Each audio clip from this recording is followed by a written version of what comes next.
이게 이렇게까지 맛있는 거였어? 한국에서 변형된 외국의 간식들. 안녕하세요. 세계의 신기한 소식을 전해드리는 윤 기자입니다. 식사를 끝마친다는 뜻을 가지고 있는 디저트. 한국에서는 후식이라는 단어로도 사용되며 간단하게 먹을 수 있는 달달한 간식들을 통틀어 칭하고 있죠. 이러한 디저트는 우리에게는 친숙하지만 해외에서는 완전히 다른 모양새를 가지고 있는 경우가 많이 있습니다. 한국에서의 대표적인 디저트로는 밀가루에 꿀을 넣어 만든 유밀과와 견과류나 곡식을 가열해서 설탕을 첨가한 강정, 찹쌀가루를 반죽하여 만든 유과, 식물의 뿌리나 열매에 설탕을 올린 정과 같은 것들이 떠오르는데요. 한국에 넘어오면서 모양새가 바뀐 해외의 디저트들이 어느샌가 우리에게 더 친숙해졌습니다. 한국에서의 마카롱을 대표적인 예로 들 수 있을 것 같네요. 이탈리아에서 기원한 쿠키 종류인 마카롱은 머랭으로 만든 쿠키 사이에 크림을 넣어 만든 것인데요. 부스러기를 묻히지 않고 한 입에 쏙 넣을 수 있는 장점을 가진 마카롱은 디저트의 나라라고 불리는 프랑스에서도 고급 과자점에서만 취급하는 과자로 디저트 애호가를 제외하면 크게 각광받지 못한 과자였습니다.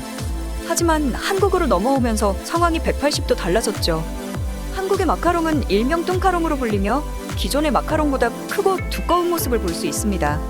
이에 그치지 않고 일반적인 크림 대신 초콜릿과 시제품 과자를 넣거나 과일을 넣는 등 알록달록한 색깔과 귀여운 이미지를 바탕으로 한국에서 한때 큰 인기를 끌었죠. 이러한 인기에 외국인들의 반응도 심상치 않았는데요. 저게 마카롱이라고? 왜 저렇게 먹는 거야? 우리의 디저트를 망치는 것 아니야? 라며 분노에 차 있던 사람들이 대다수였지만 막상 한국의 뚱카롱을 실제로 먹어본 외국인들은 하나같이 칭찬 일색이었습니다. 이에 유명 프랑스 제빵사는 한국 마카롱에 대해서 뚱카롱을 먹어보지 않은 사람들은 한국의 마카롱이 기존의 마카롱을 망쳤다고 생각하지만 이것은 마카롱이 한 발자국 진화한 형태다 라며 한국식 마카롱을 기존의 마카롱보다 발전된 형태라고 극찬하기도 했죠.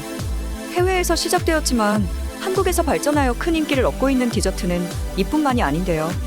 일본에서 처음 만들어졌다고 알려져 있는 빙수는 한국에서 완전히 다른 모습을 보였습니다.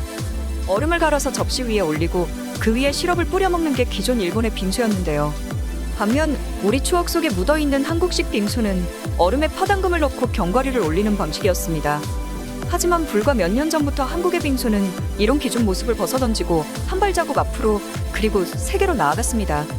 바로 프랜차이즈 디저트 카페에서 인절미 빙수를 출시하면서 한국의 빙수는 180도 다른 모습으로 재탄생된 게 시작이었는데요. 인절미의 가루날림을 싫어하는 사람들과 떡의 쫄깃한 식감을 싫어하는 사람들마저도 연유와 얼음의 조합으로 사람들의 마음을 사로잡았습니다. 이러한 인절미 빙수는 외국인들이 한국을 방문하면 꼭 찾는 디저트가 되었습니다. 한국의 빙수는 이와 같은 발판으로 과일을 예쁘게 쌓아 올리는 빙수와 초콜릿과 과자 등을 예쁘게 올려 만드는 빙수들이 출시되었고 그 인기는 전 세계 먹방 유튜버들의 빙수 먹방으로 증명되었습니다. 이에 해외 네티즌들은 내가 알던 빙수가 맞아? 저거 일본의 빙수와는 비교도 안 되게 예뻐. 정말 맛있을 것 같아. 나 저거 먹어봤는데 초콜릿과 우유의 조합이 내 입속에서 춤을 추는 것만 같아서 너무 좋았어. 같은 반응을 보이며 한국식 빙수의 재발견이라며 칭찬일색인데요. 이러한 디저트의 진화는 아직 끝나지 않았습니다. 중국의 기원을 두고 있는 꽈배기는 추억의 간식하면 가장 먼저 떠오르는 간식 중 하나일 텐데요. 꽈배기는 밀가루를 반죽하고 길게 늘어뜨려서 두 가닥으로 꼬은 후 설탕을 뿌린 튀김빵입니다. 이러한 꽈배기도 한국에서는 새로운 모습으로 바뀌었습니다. 형형색색의 아름다운 색깔을 가진 꽈배기부터 자칫 느끼할 수 있는 꽈배기에 아이스크림을 올린 아이스크림 꽈배기까지 이렇게 새로워진 꽈배기는 한국 내에서의 유행을 넘어 일본에서도 대유행을 하고 있습니다. 일본의 어느 매장에서는 한국식 도넛 카페라며 이런 한국의 꽈배기를 주력으로 판매하고 있으며 이 인기는 일본인들이 줄을 서서 사 먹을 정도라고 합니다. 이렇게 한국에 넘어와서 더욱 진화하여 해외로 뻗어나간 디저트들에 대해서 알아보았는데요. 시작이 한국은 아니었지만 한국을 발판으로 더욱더 세계로 뻗어나가 있는 모습을 보니 윤 기자는 너무 뿌듯합니다. 앞으로도 디저트계의 한국의 활약이 더욱 빛나기를 바라며 오늘 윤 기자가 준비한 소식은 여기까지입니다. 다들 구독과 좋아요 꼭 눌러주세요. 저는 내일 더 핫한 이슈들로 돌아오겠습니다. 그럼 안녕히 계세요.